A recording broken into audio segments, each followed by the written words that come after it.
Salut Arnold! Tu savais que le tapis de course était à l'origine un instrument de torture? Un jour, l'inventeur William Cubitt a visité une prison et a été consterné de voir que les criminels se promenaient dans la cour sans rien faire. Cubitt a proposé son invention, le tapis roulant.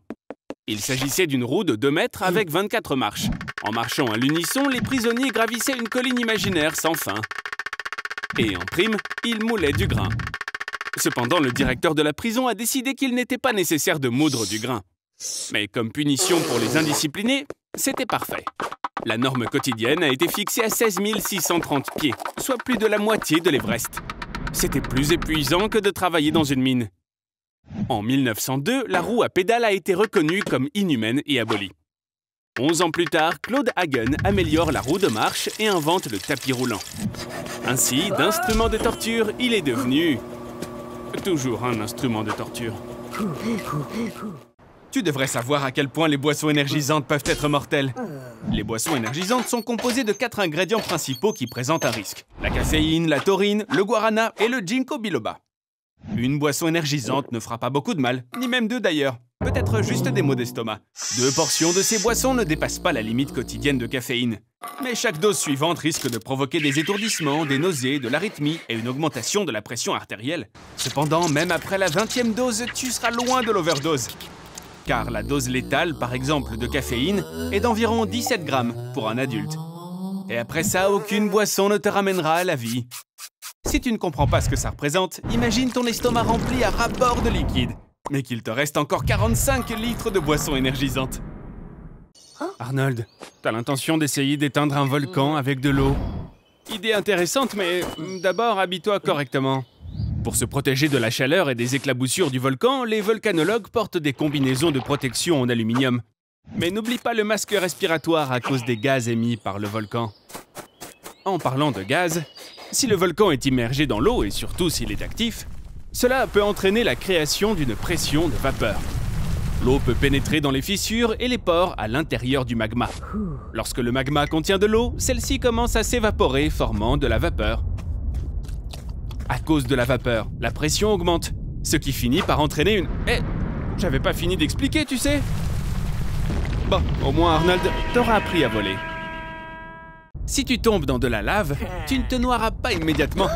La lave est 3 fois plus dense que l'eau et 1000 fois plus visqueuse. Donc, Arnold, tu vas juste t'éclabousser dessus. Mais si tu survis à la chute, les gaz brûlants te brûleront les poumons.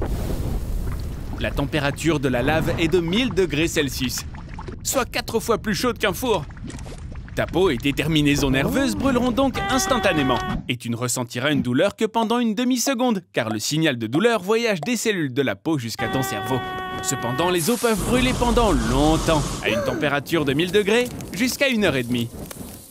À propos, si la lave coule simplement sur toi, te recouvrant de cendres et de pierres ponces brûlantes, tes entrailles brûleront. Mais les cendres et les pierres ponces formeront une carapace, et tes descendants ne te retrouveront qu'après 2000 ans en tant qu'habitants de Pompéi. Savais-tu que les vaches sont responsables du réchauffement de la planète? Le méthane est l'un des gaz à effet de serre les plus puissants. Et toutes les vaches de la Terre en produisent environ 150 millions de tonnes par an. Cela représente 8% du méthane total présent dans l'atmosphère. En théorie, si les vaches disparaissaient, ou si nous les consommions toutes, les niveaux de méthane diminueraient. Par conséquent, la température moyenne de la planète baisserait d'environ 13 à 16 degrés Celsius. Cependant, sans les vaches, nous nous priverions d'environ 800 millions de litres de lait chaque année. Que choisirais-tu? Sauver la planète ou manger des céréales au petit déjeuner? Tu as décidé d'avoir un animal de compagnie? Mais pas un crocodile. Environ 1000 personnes sont victimes des crocodiles chaque année. Alors que même les lions ne mangent qu'environ 200 personnes par an. Pour toi, tout se terminera par la rencontre des dents. Les crocodiles ne mâchent pas. Ils déchirent leur nourriture. Tu ne seras certainement pas avalé vivant. Même les crocodiles préhistoriques de 12 mètres ne pouvaient pas se le permettre en raison de leur mâchoire étroite. Et ils chassaient les dinosaures. T'as eu de la chance.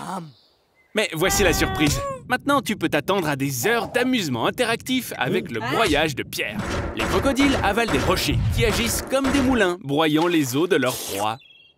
Et les rochers aident aussi à réguler la flottabilité. Il est ainsi plus facile pour les crocodiles lourds de s'immerger dans l'eau.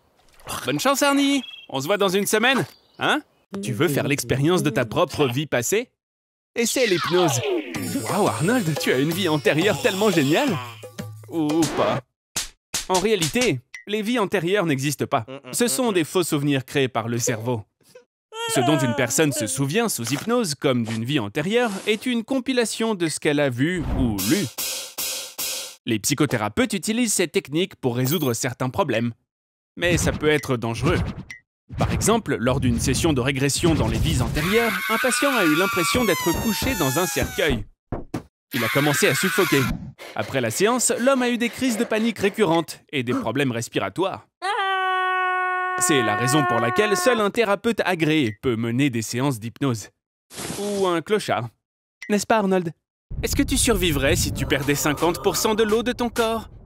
Non, mon pote, tu t'effondrerais déjà avec une perte de 20%. Ton corps est composé de 60% d'eau. Eh oui, c'est pas 80. Il y a donc environ 36 litres d'eau en toi. En perdant seulement 370 grammes, tu ressentiras une légère déshydratation. Si tu perds 3,5 litres d'eau, tu souffriras de maux de tête et de crampes, et tu ne pourras plus te concentrer sur les tâches de base. On approche maintenant du seuil critique. Perdre 9,5 litres d'eau, c'est mourir de déshydratation. Et perdre 19 litres d'eau transformera ton corps en momie desséchée. Oh, t'as trouvé un moyen? Il suffit de boire. Excellent. Tu n'as pas besoin de calculer exactement 1,5 litre d'eau par jour. Bois simplement quand ton corps en a besoin, et tout ira bien.